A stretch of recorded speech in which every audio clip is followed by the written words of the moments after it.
बिस्मिल्लाहिर्रहमानिर्रहीम। अस्सलाम वालेकुम फॉर दियर स्टूडेंट्स।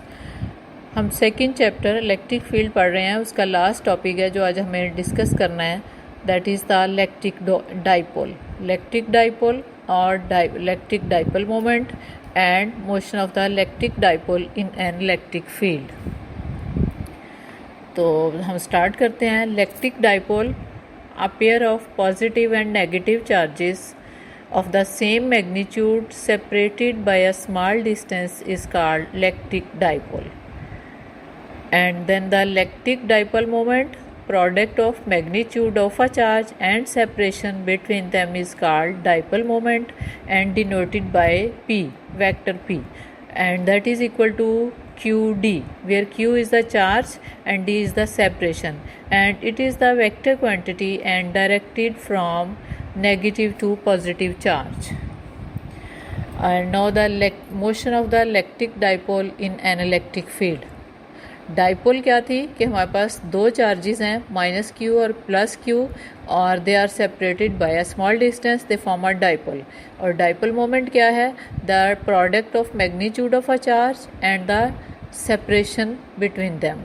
और अब हमने क्या किया है कि एक ऐसे ही डाइपोल को इलेक्ट्रिक फील्ड के अंदर रख दिया है। तो हम कंसिडर करते हैं कि हमारे पास पैरेलल प्लेट कैपेसिटर है जिसकी वजह से इलेक्ट्रिक फील्ड प्रोड्यूस हो रहा है, and this electric field is uniform and represented by the parallel line of forces. इस इलेक्ट्रिक फील्ड की क्वांटिटी हम ले लेते हैं E, और इसके अंदर हमने एक डाइपोल रख दिया है जिसका डाइपोल मोमेंट P है, और this dipole moment makes an angle theta with the electric field.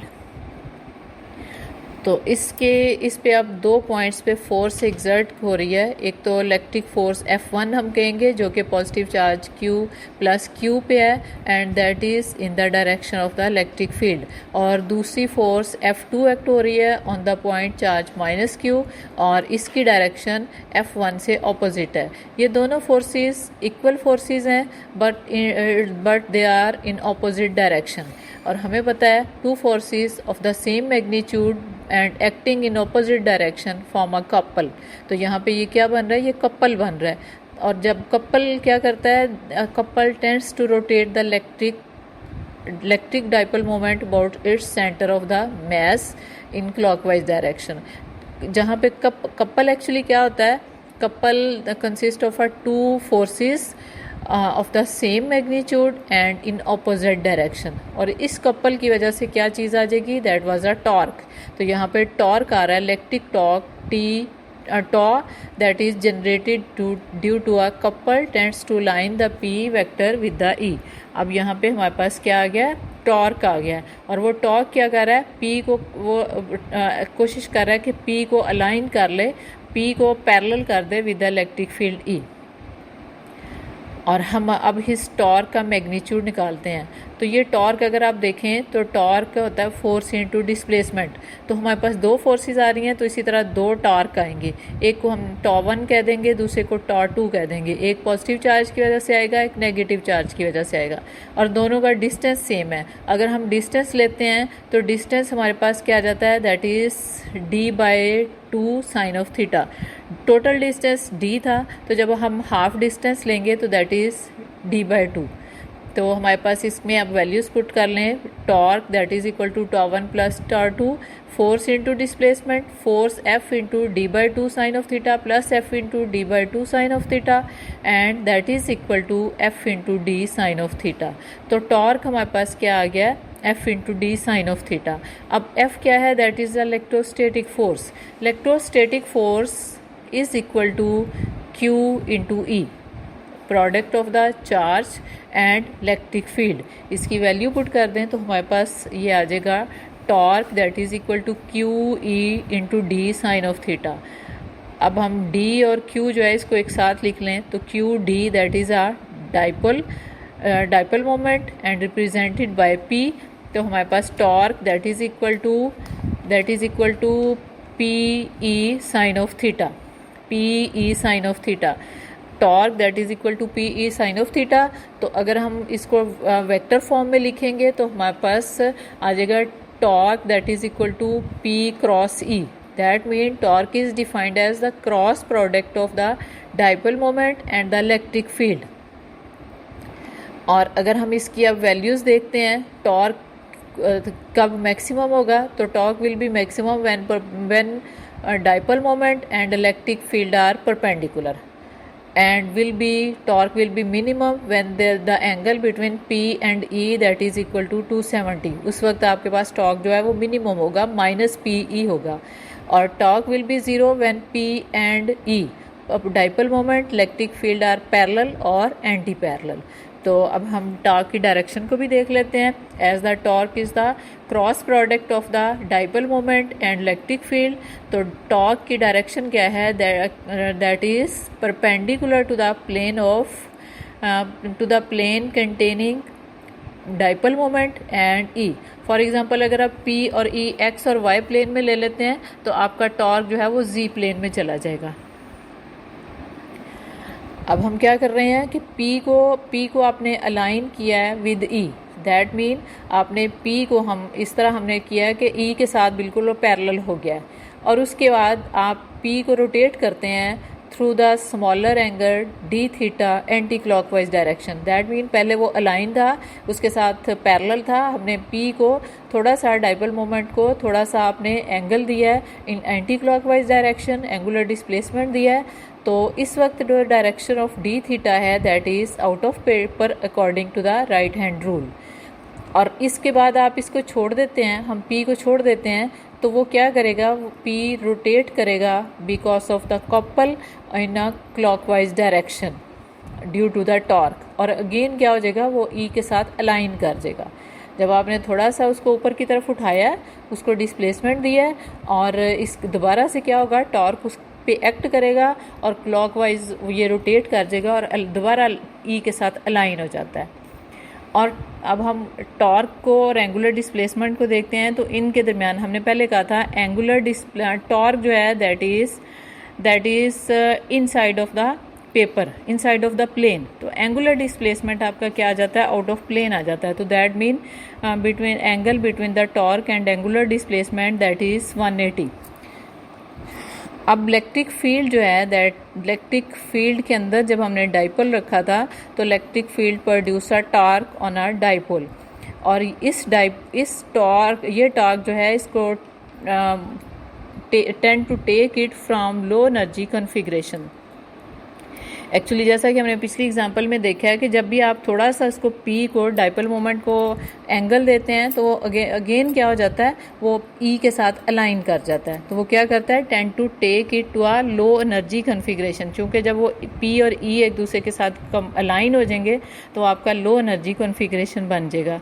Therefore it's rotation from low energy state against the field requires the work. अभी अगर हमने इसके अगेंस्ट इसको मूव करना है तो हमें वर्क करना पड़ेगा.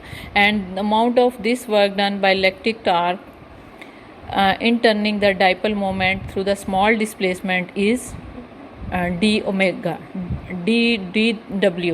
dW that is change of work done that is equal to force into displacement. इस केस में फोर्स हमारी F है, डिस्प्लेसमेंट ds हमने क्या दिया, और चूँकि S क्या है that is the linear displacement था, यहाँ पे हमने एंगुलर डिस्प्लेसमेंट दिया हुआ है. तो हम इसको लिखेंगे F dot D R theta.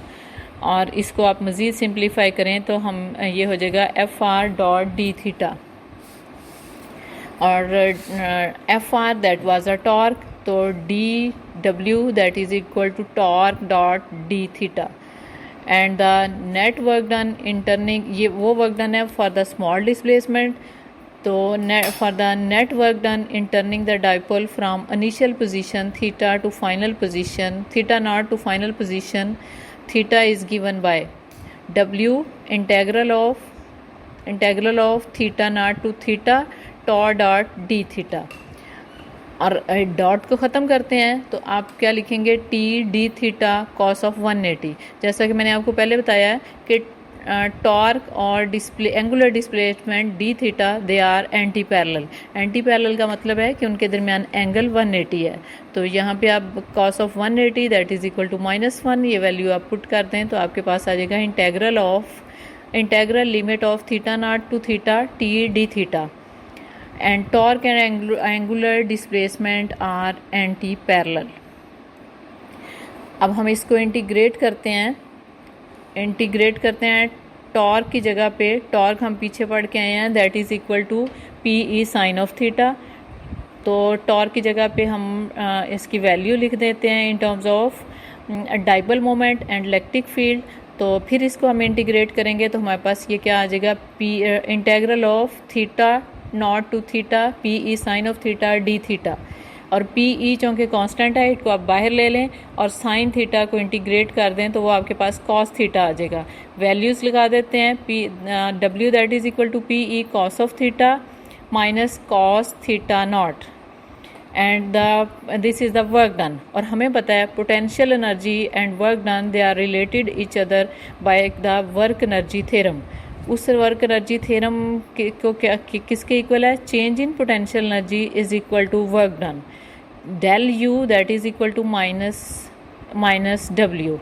तो यहाँ पे हम W की वैल्यू पुट कर दें तो आपके पास change in potential energy that is equal to minus P E cos of theta minus cos of 0।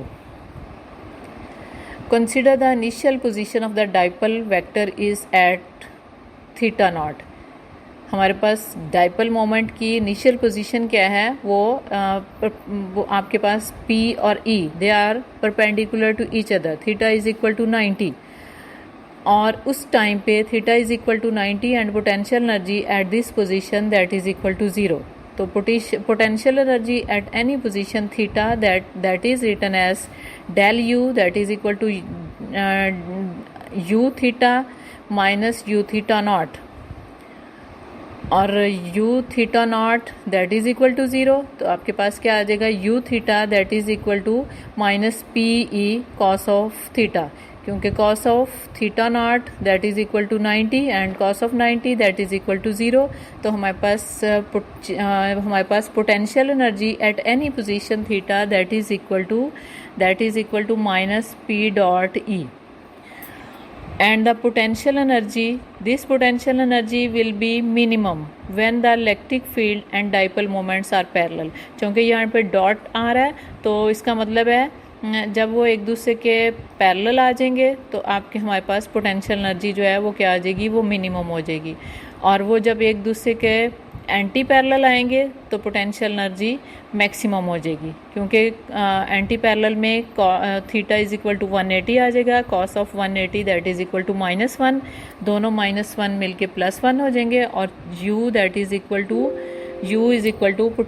P into E, where P that is the dipole moment and E is the electric field. और इस तरह हमने ये topic हमारा that is the dipole moment, electric dipole moment and dipole moment with in the electric field, वो हमारा complete हो गया और इसके साथ हमारा सेकंड चैप्टर भी कंप्लीट हो गया है। तो आपका बहुत शुक्रिया वीडियो देखने का। अस्सलाम वालेकुम।